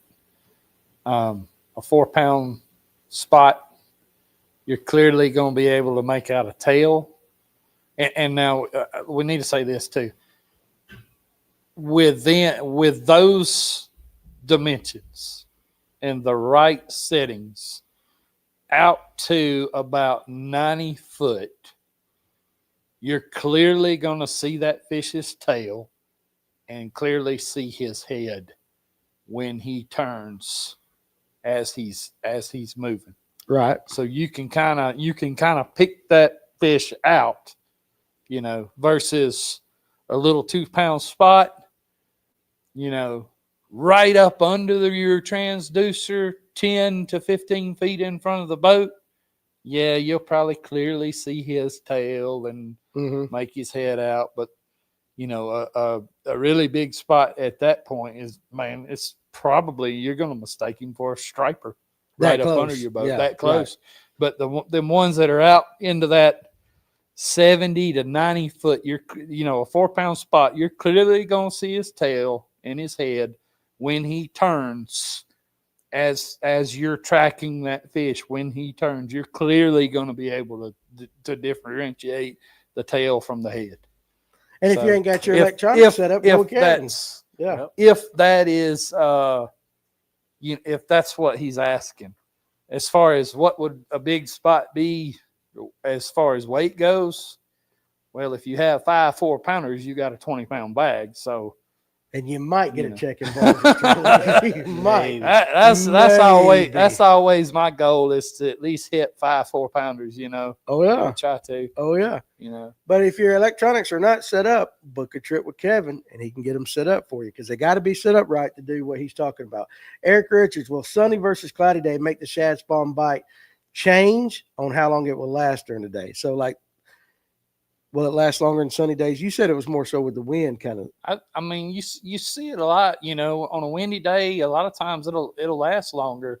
And herring, especially, even on a sunny day, if you got the wind blowing, dude, they'll get up there all day and go sometimes. Yeah. Sometimes, if you got no wind, sunny day, yeah, you got like an hour, maybe 2 hours first thing in the morning. I think threadfin kind of shut down before that. Of course, the threadfin on a cloudy day, little bit of wind, they'll go all day. Cloudy day, they'll go a little longer anyway. But, Yeah. you know, yeah. I know the day that we had the BFL down there at Oconee, you know, we had intermittent kind of cloud cover that day. You know, it wasn't just bluebird sky, sun. We had a lot of clouds. We had some sun kind of peeping through. But I mean, it was kind of sort of just a overcast kind of day, you know. So I mean, it wasn't like, you know, sunny, and we had some good wind blowing too. So I think that kind of helped them too. I got you to be there. So you've already piqued Tim Wyatt's interest when we mentioned Nico rig right there. He said we could talk an hour or more about the Nico. Yes, we could, but he wants to know, how is your go-to retrieve for your Nico? All right. Let's just say with a worm. With a a worm. So again, let's just say this about a Nico. A Nico is a bait that you put in front of a fish and you know he's going to be looking at your bait, which is why it works really well with live scope. Right. But so let's say without live scope. Okay, without live scope. We're going to talk about a Nico rig without live scope. There you go. And we know, you know, and a lot of people, they get on my boat and I tell them, well, a shaky head is more I'm not saying a shaky head is a search bait like a crankbait, but a shaky head is more of a bait that you're going to throw up there and drag it, throw it up there, drag it back. Hey, there's some rock. Throw a shaky head, drag it. Yeah. A Nico rig, can you do that with a Nico rig? Yeah. But a Nico rig is more of a bait that you want to. I caught a fish right there on that rocky point this morning on a crankbait. Later in the day, let's go back over there and throw that Nico rig up there and sit there. Peck that thing around right there where you caught that bass. There may be some more there. But that's kind of a cleanup bait to where you know there was a fish right here this morning. Let's go put that rig right there. And you're more just kind of jiggling a little bit? Yeah, you try to work the bait without moving it. You try to give the bait action without pulling the bait back to the boat versus a shaky head. You throw the thing up there and you pull it back to the boat. I never thought about that. So, you know, it's... Is that how you fish it? Yeah, shake and slack. Huh? It's shake and slack. Shake and slack, okay. So, you know... So to answer that question, there's a lot you can get into with that. Again, I mean, you could sit here and write a book on it, dude. That freaking thick. And Tim would listen to you talk about the entire book. I get it. You could write a book on it. So I mean, it's really a in-depth subject, you know, and there's just so much you can do with that. But what you're saying on a general broad stroke, you're using it more as, yes, I'm throwing it where I know a fish should be, and I'm just going to let the bait just kind of sit there and wiggle. Whereas yes, if you don't know a fish is there, you're throwing a shaky head. Yes, more so than, you know, yeah. Okay. What's your Nico setup? What's your Nico setup? Alex wants to know. I use the what is it? It's a 610 X Pride. Gosh. What is it? I don't know the rod numbers on it. It's a 610 X Pride. What is it? SMB or whatever those numbers are. I don't remember. I don't know numbers. So 610. You throwing on spinning reel? Yes, Shimano Stratic, 3000 series reel. I do like the HG Stratic. Let's see. Excuse me. 12 to 15 pound test, 7 to 10 pound fluorocarbon leader. And as far as hooks and stuff goes, all that stuff changes with the presentation. So I got you. So that's how you do it too, though? Yep. Now, pretty much. Now you like the scope. So are you, but when he says, because you like to drag your jig and all that, you drag your shaky head as well. So I kind of do that with a Nico too. So like I'll treat a Nico just about the same as I will a shaky head. But a lot of the times, especially this time of year, I'm shaking the slack in the same spot because I know that I'm either in the right area or if I'm on live scope and I see that fish swim down to it and stare at it. Like the past 2 weekends, I've had 2 minutes, 3 minutes, 4 minutes of a fish sitting there staring at it, and I'm just sitting there just shaking. Really? You'll go that long? And then What do you think? What do you think it is that triggers it to finally buy it? Just is tired of it. Like, I can't scare this thing away, and it won't stop moving. So I'm gonna eat it. I'm gonna eat it. Yeah. Okay, I got you. I didn't think about it that way. So A lot of people throw a Nico just like a shaky head. And it's Nobody like- talks about that. At first, I thought it was because maybe I'm on a bed, and then I started catching them in 20 or 30 foot, and I was like, okay, I don't think they're spawning in 30 foot of water. I think they're That just, is a little deep, yeah, it's a little aggressive. but you never know. A little never aggressive. I know. like how you say that. So a lot yeah. of times what I'll do, kind of like you would with a shaky head, but a lot of times what I'll do with a Nico is like I'll say you've got like edges of stuff. Mm-hmm. So you're like let's just say a boat ramp, for example. A boat ramp is a perfect example. So you drag down that boat ramp, then you feel the rip wrap at the bottom of the boat ramp. And we know that fish like to sit there, right? So then you drag it down there, and then you get to the very edge, and you kind of crunch. Oh, there it is right there. All right, so with a shaky head, you have to pick the weight up off of the bottom to get any kind of action. I mean, yeah, you can very slowly shake it, but with a Nico, I'm not even moving it, dude. I can keep it right there and just shake that thing and put a lot more action on that Nico rig than you can a shaky head. Because when you're sitting there shaking the shaky head, for you to get any kind of movement on that shaky head, you're going to move that piece of lead across the bottom. That makes sense. That Nico rig with the lead in the head of the worm touching the bottom, you're just kind of picking the tail up. And when you pick that tail up and that weight sits there on the bottom, whatever current is there in the water, whether it's wind current or current pushing, whatever's there, you can just sit there and hold steady pressure, and that Nico worm will slowly kind of undulate right there in the water without having to move it. So again, there's a lot you can do with that bait. A lot you can do with it. Yeah, Alex, did you know that? Did you know all these tips we're getting right All here? that stuff. Huh? It took me a long time to figure out what he was showing me on the boat with the Nico. I didn't go out with him and wear him out, but I did figure it out Yeah, eventually. And that's a good tip Mhm. because I think a lot of people throw it out there and they're instantly dragging it back like a shaky head. I tell And people here all the these two time, guys. stop fishing shaky head. People get on a boat with me. How are you catching them like that, man? I can't. And it's not like I'm using live scope. I mean, it's as simple as, man, I hit a hard spot and I stopped it and I'm sitting there shaking it. What are you laughing at? And they're dragging the daggone thing like a shaky head. I'm like, you're not fishing a shaky head, dude. Stop dragging it away from the fish.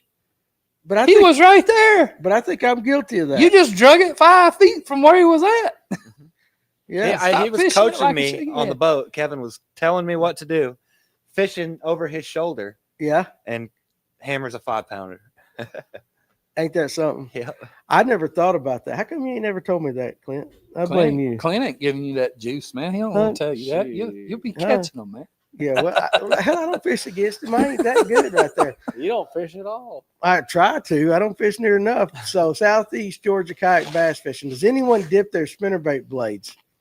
It just scrolled up, so I didn't get the entire question. But what was the end of that question? When you do versus when you don't. You ever dip your blades on your spinnerbait? I like to use the Spike It blade dip. It's a blade dye. Mm-hmm. You can get some red. You can get some chartreuse. You can get white. There's all kinds of colors. I think you can even get blue. So When would you do that?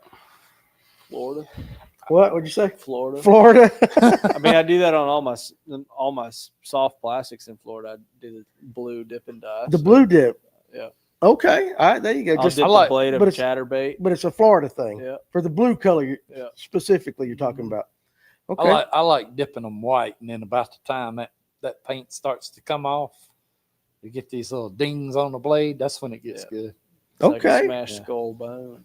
All right. Kevin, Grant Carmichael said he's a big fan of your Patreon. What kind of content can he expect in the next couple of months?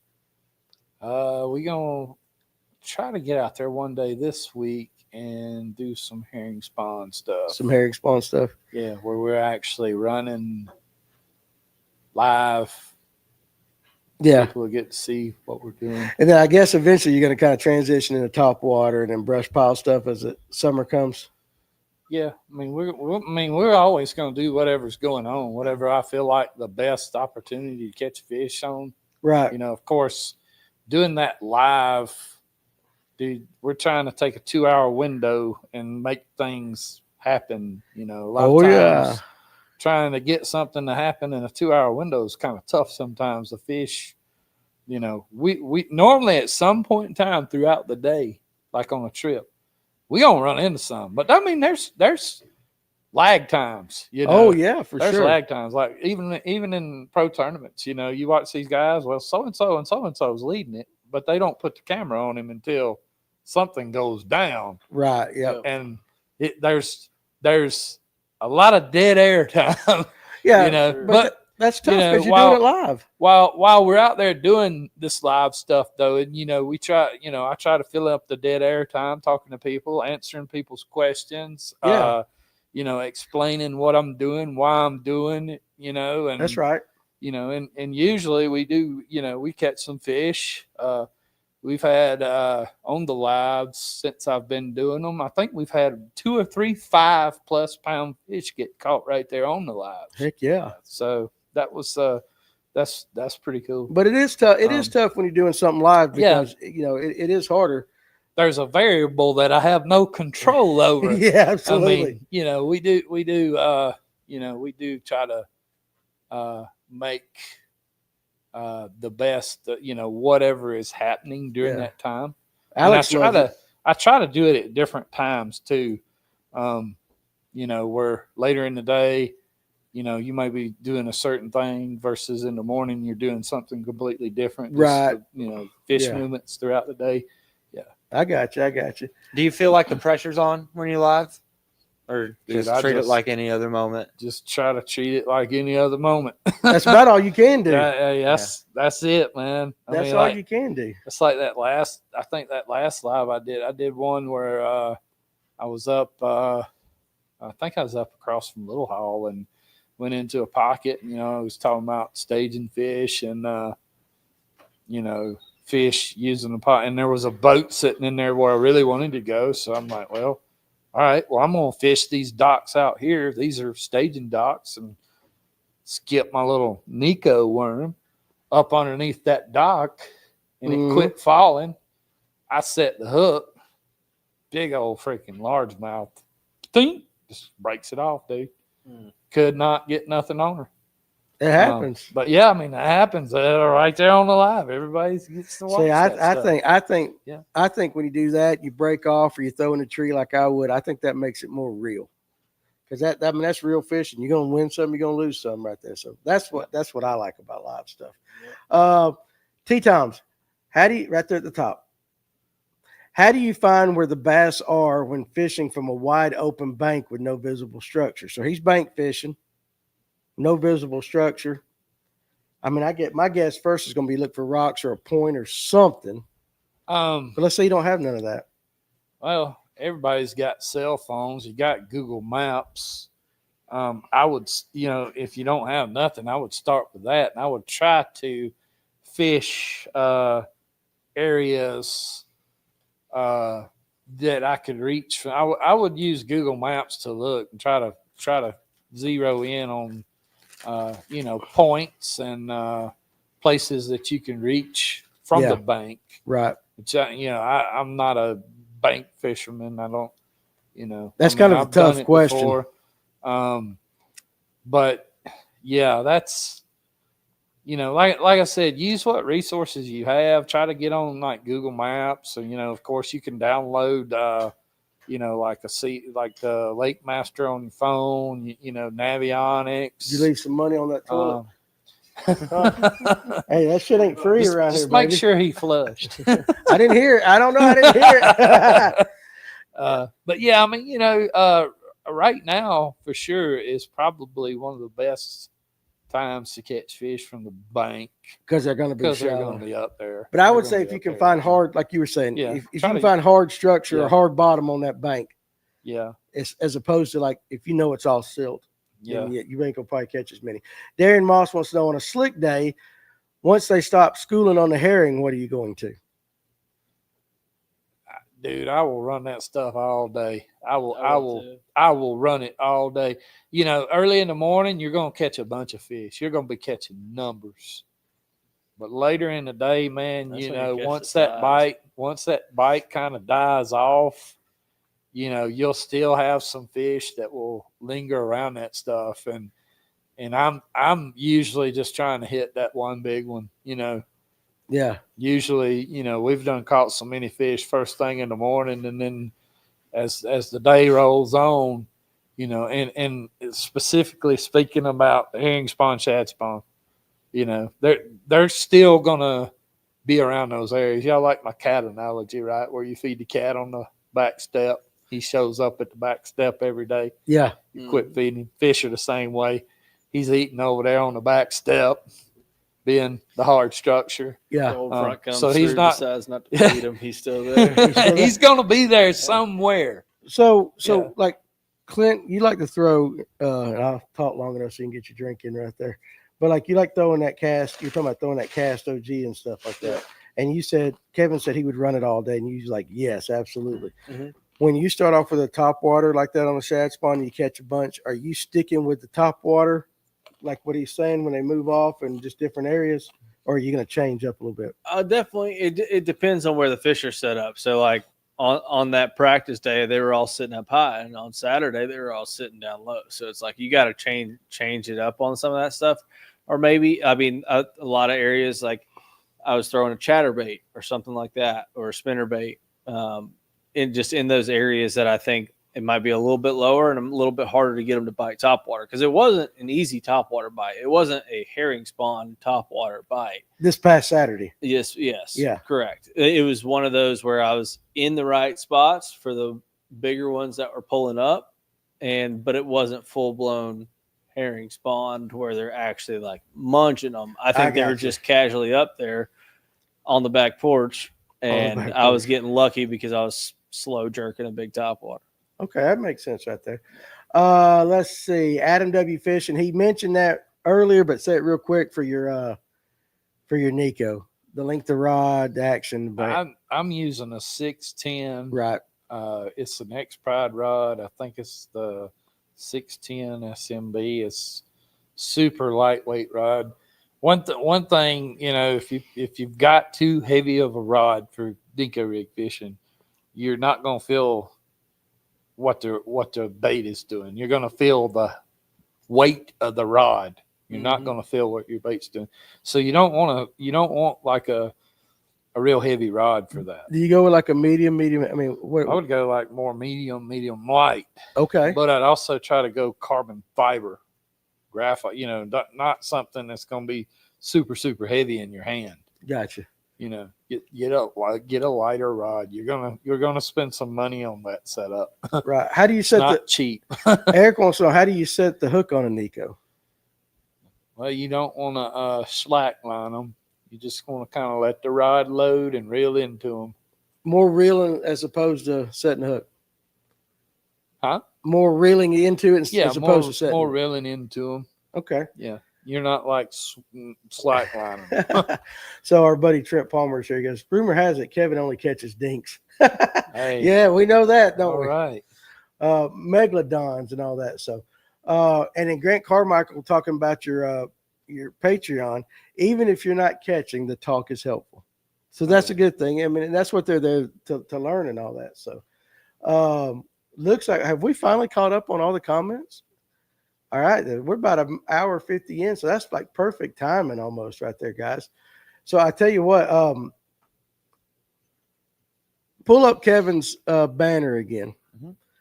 First of all, guys, listen, if you just want a cool ass fishing trip and learning, you need to go out with him just fishing. I've fished with him a couple of times, and I fished a tournament with him, and I probably learned more in that tournament than I have anything because I just sit there and watch the man work. But definitely give him a call at 678-459-8419. Kevin at lipstickerfishing.com. And for all the guys that might be interested in this Patreon, you've heard us talk about all night, patreon.com/lipstickerfishing. Definitely worth the time. And again, I didn't mention it earlier, but he was talking at one point about when somebody asked how can you tell a big spot, and he was talking about his electronics. If your electronics are set up right, you can do what he's talking about. If your electronics are not, you're not going to. So if you're unsure, book a trip with him for the electronics as well and all that. So, but anyway, Get it rigged up with the right wiring too. go take it to Trent. Let Trent wire it up over there at Sonar Pros, and then let Kevin take you out on the water and show you how to use it. Does that sound pretty good? Like a plan? Yes, sir. Like that.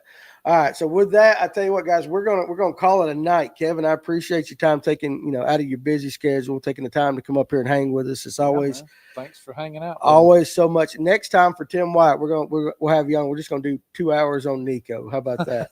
We'll do 2 hours on Nico like that. So Alex, appreciate you running the boards. And what's the name of that beef jerky company again? Clarissa. Bearded Bison Beef Jerky. Bearded Company. Bison Beef Jerky right there. Tell them I want a commission on some sales. BBC Jerky. BBC Jerky. Everybody wave goodbye to Clarice back there behind that. Alex has been keeping her company. Clint, always a pleasure when you come up here and hang. And again, guys, you saw it at the beginning. If you're interested, if you got a business and you're interested in advertising it and getting in front of like a loyal following and people that are actually willing to spend the money and all that and go with what we kind of tell them to go with, and we got those guys right there. Danny at fngo.com. Send me an email. We'll see if we can work something out with that. So Thanks, Trent. He recovered. Kevin is the man. Highly recommended booking trips with him. Very knowledgeable on the electronics as well. Oh, absolutely. I knew he was being sarcastic. If you go on Facebook, I mean, it's every daggum day he's holding up fish, and the proof is in the pudding right there. You'll have a good time. And plus, Kevin, I ain't trying to blow smoke up his ass, but he's good people too. One of the best we got around us. So Silver Pump, appreciate all of you guys joining us Thursday night. Jacob Walls. Still on the show. Oh, he's still on the show. Who's calling you? Well, we're almost done. Trent Palmer. Trent Palmer's like on the phone. Put him on speaker. There. You're like, hello, Trent. How are you? All right, you're on the show live. What's going on, boys? What do you think? Give me your honest assessment of Kevin Underwood. Uh-oh. One of the greatest guys I've ever met. Yep. Heck of a fisherman, Yeah. but needs to get rid of the lime green boat. He don't like your boat colors. Sorry, dude. He goes, sorry, dude.